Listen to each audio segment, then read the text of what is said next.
Welcome back to another Shudder Sunday, episode 8, where I'll be telling you the story of Cathy Cesnik. Catherine Ann Cesnik was born November 17th, 1942 and disappeared November 7th, 1969. She was an American Catholic religious sister who taught English and drama at Archbishop Keough High School in Baltimore, Maryland. Archbishop Keough High School was a school for girls that had opened in 1965. On November the 7th, 1969, she left the apartment she shared with Helen Russell Phillips at the Carriage House Apartments at 131 North Bend Road in Catonsville, en route to the Edmondson's Village Shopping Centre to purchase a gift for her sister's engagement at Het's jewellery store. She cashed a paycheck at First National Bank in Catonsville that night. She may have made a purchase at Mully's Bakery in Edmondson Village, since a box of buns from that bakery was found in the front seat of her car. At 4:40 a.m. the next morning, Russell's friends, Peter McKeon and Gerard J. Koob, both Catholic priests, found Cesnik's car in muddy condition and illegally parked across from her apartment complex. Residents at the apartment complex noticed Cesnik in her car at approximately 8:30 that night, and others spotted her car illegally parked across the street about 2 hours later. Immediately after Cesnik's disappearance, police searched the area for her body without success. On January the 3rd, 1970, her body was found by a hunter and his son in an informal landfill located on the 2100 block of Monumental Road in a remote area of Lansdowne.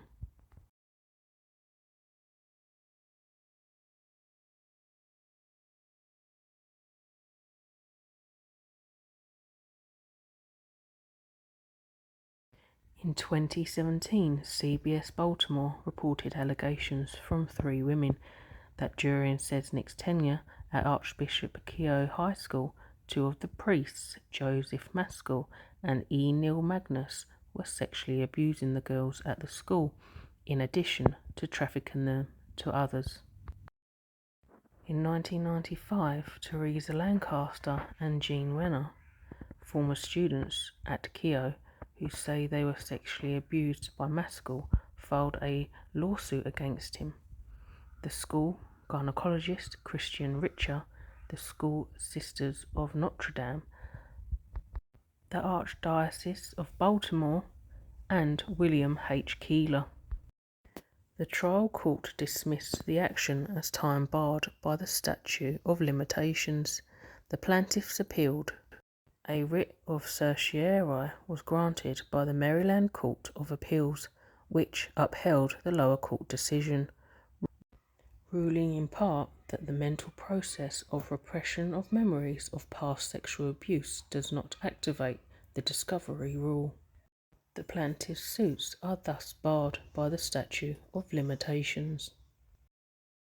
Wenner said that Cesnik once came to her and said gently, "Are the priests hurting you?" Both women have said that she was the only member of the school's staff who helped them and other girls abused by Maskell, and have said that she was murdered prior to discussing the matter with the Archdiocese of Baltimore. Wenner says that 2 months before Cesnik's body was discovered and only a day or 2 after Cesnik disappeared on November 1969, Maskell drove her to a wooded site near Fort Meade and showed her the body. Wenner says she remembers trying repeatedly to brush off the maggots crawling on Cesnik's face while frantically repeating the words, "Help me, help me." Her account was brought into question by scientific evidence showing that it would have been impossible for maggots to be alive at the time of year. However, Spitz, who worked on the case, later confirmed that there had been maggots in both the victim's mouth and trachea when found. Meteorological records also reveal that temperatures during the week in question were warm enough for maggots to hatch. The Huffington Post reported that Maskell told Wenner, "You see what happens when you say bad things about people." Several days later, on November 13th, 1969, the body of Joyce Malecki, a 20-year-old woman who looked like Wenner, was discovered by two hunters in the same wooded location where Maskell had driven Wenner. Cesnik's body was not found until January 3rd, 1970, and its discovered by two hunters was not in the wooded location near Fort Meade, but on the open hill trash dump of a small business property in Lansdowne. In 2016, the Baltimore County Police Department reassigned the case due to retiring officers, prompting new interviews and further investigation into the alleged sexual abuse at Keogh. After obtaining permission from the state's attorney's office, the BCPD exhumed the body of Maskell, who died of a major stroke in 2001, but did not find a DNA match to evidence from the crime scene. Police spokeswoman Elise Armacost announced that this discovery does not exclude Maskell from being a suspect in the case. You can also go check out on Netflix The Keepers. That'll give you a lot more information, but I hope you've enjoyed the story that I've given you today about the sister Cathy Cesnik. So if you enjoy the Shudder Sundays, smash the like, leave a comment down below, and I will see you next week for another shuddering story.